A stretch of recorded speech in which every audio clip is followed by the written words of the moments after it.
What's going on, guys? Cleepus Tech here, coming back at you with another video. In this video, we're going to be taking a look at the Samsung Galaxy S21 FE and going over whether or not it's a good phone to buy in 2022. Now, I know this phone really just came out, but with all the other alternatives out there, I thought I'd do this video to really go over what kind of value this phone provides and who it's really going to make sense for in 2022. Now, before we go any further, I do want to remind you to go ahead and hit that subscribe button. It helps out the channel a lot. But with that being said, let's get started. So with this phone, we're getting a 6.4-inch dynamic AMOLED display with a resolution of 1080p, a PPI of 411, an aspect ratio of 20:9, and a screen-to-body ratio of about 85.3%. This phone also has a 120Hz refresh rate, which makes the movement on the screen a little bit faster and smoother than your standard 60Hz display. Now, you probably can't really tell the difference a whole lot in this video, but when you're using the phone for content consumption and stuff like that, whether you're streaming a video, playing a game, whatever the case may be, you definitely are going to notice at least somewhat of a difference. And overall, in addition to content consumption, with the 120Hz display, you're probably going to notice a little bit more of a premium feel when you're using the phone in general. So this is definitely a good display. With the 1080p resolution, the image does look really crisp and clear. The bezels are also pretty thin, making the phone look nice and modern. Now, it's not the largest display out there, but at the same time, I do think at 6.4 inches, this display is a perfect in-between size. So you're getting the advantage of having a larger display, but at the same time, it's not so large that it's going to be uncomfortable to hold. So in my opinion, it's really going to be the best of both worlds. Now up top here, we got a hole punch for the front-facing camera, and this camera is 32 megapixels, so we're definitely getting a pretty powerful front-facing camera. Now this phone has 128 gigabytes of internal storage with no microSD card expansion, unfortunately, so that's a little disappointing. Now on one hand, 128 gigabytes is still a pretty good amount of storage. For the average user, you're probably not going to need a whole lot more than that, and even if you're a power user, you should probably be able to get by. But at the same time, if you have lots of photos and videos, especially stuff like 4K videos that take up a lot more space, having the option to offload that stuff onto a microSD card can be really nice, so it is a little too bad that we don't get that with this phone. But then again, compared to other phones in this price range, in this class, this is a flagship phone after all. Not every high-end phone does have microSD card expansion, so it's not really that surprising that this phone doesn't either. But if you really need more storage than this, there's also another variant of this phone that has 256 gigabytes. So if you do really want more storage, you're not going to be completely out of luck. Now this phone does have wireless charging, so that's a nice thing. It's not a game changer by any means, but if that feature is important to you, just know that with this phone, we are getting it. For security features, this phone does have Face Unlock, as well as a fingerprint scanner in the display. So we're going to go ahead and give this a try. There we go, one more time.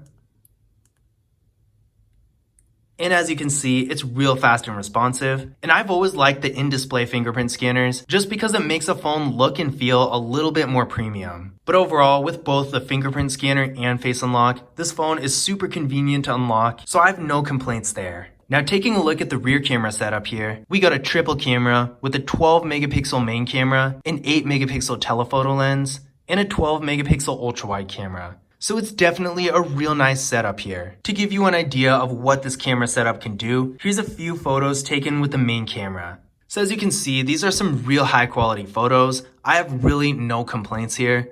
The details are really sharp, the photo in general is super bright, and the colors are great. So overall, no matter what you're taking photos for, whether it's for social media, just casual things like sending photos to friends and family, or even if you're doing mobile photography or something a little bit more professional, the Samsung Galaxy S21 FE has the camera setup to pretty much do it all. Now here's a photo taken with the ultra-wide camera, and it's the same kind of thing. This photo looks real high quality, and in fact, this ultra-wide camera actually takes higher quality photos than some phones' main cameras. So if you are looking for a good ultra-wide camera, maybe you're taking lots of pictures with scenery, whether you travel a lot, maybe you're taking photos of larger buildings, or you just want to have an ultra-wide camera for the sake of having an ultra-wide camera, really whatever your reason is, this phone has a great ultra-wide camera, so if that is a feature that's important to you, definitely keep this in mind. Here's a couple photos taken with the telephoto lens at 4x zoom. As you can see, it does look really good. Despite being 4x zoom, it's pretty sharp and everything still looks pretty decent.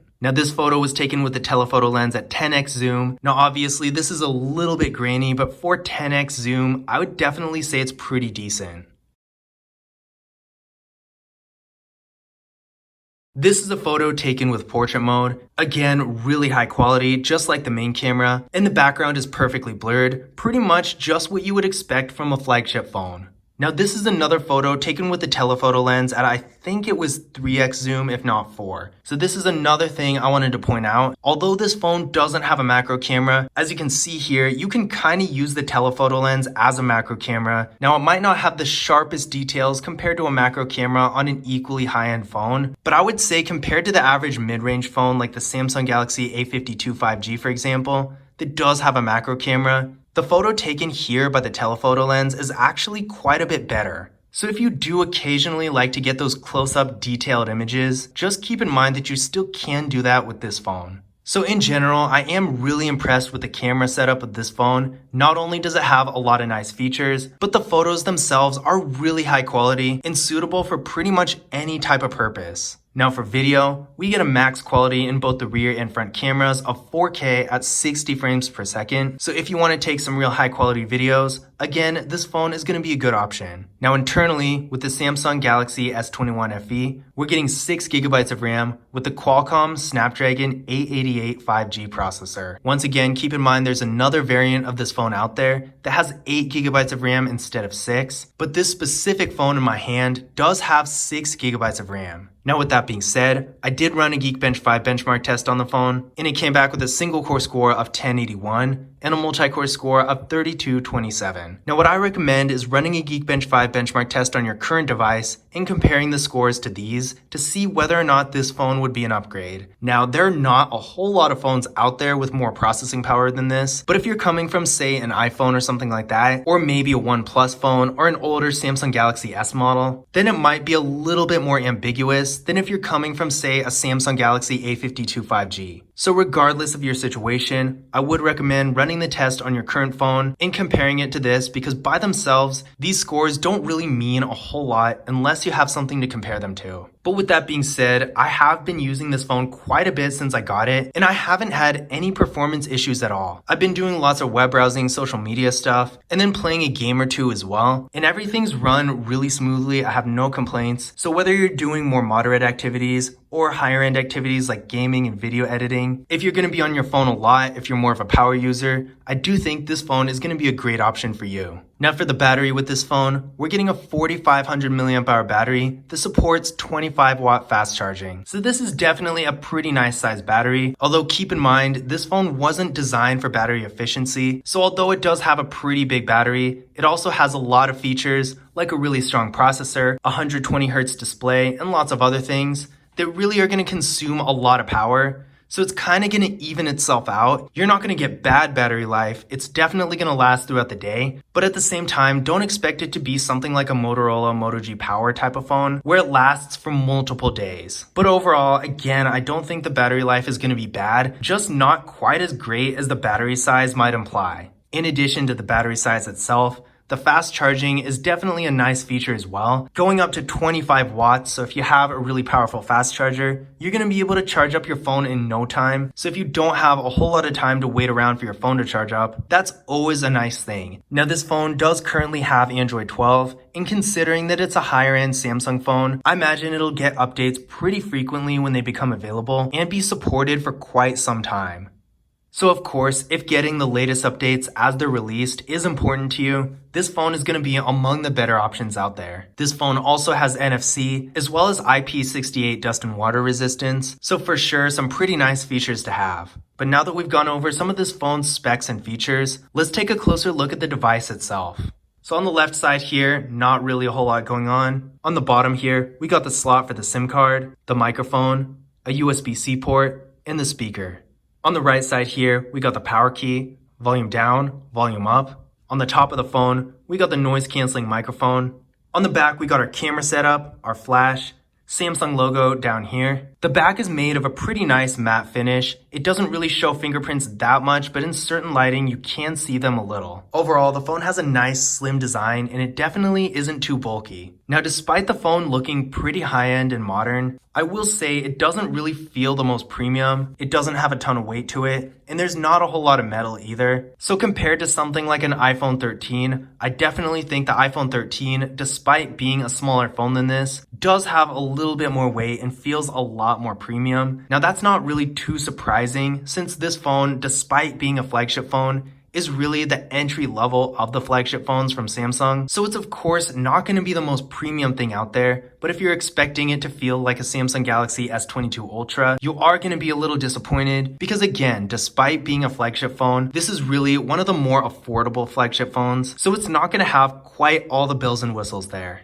So in conclusion, is the Samsung Galaxy S21 FE a good phone to buy in 2022? I would personally say it definitely is. If you're looking for a phone with higher end features like NFC, wireless charging, a really high quality display with a high refresh rate for content consumption, really nice camera features like a telephoto lens, and a really powerful processor, the Samsung Galaxy S21 FE is going to be a great option because it gives you pretty much all the basic features of a flagship phone without being quite as expensive. Now, if you want to learn more about pricing and availability, I definitely recommend checking out the link in the video description because with phones like these, especially nowadays, this does change pretty frequently. But overall, considering that this is a pretty high-end phone, I would definitely say you can get it for a pretty reasonable price, especially compared to something like an iPhone or even the higher-end Samsung and OnePlus phones. But I hope you guys enjoyed the video, and I hope you found this information useful as well. If you did, don't forget to leave a thumbs up and subscribe to the channel. And as always,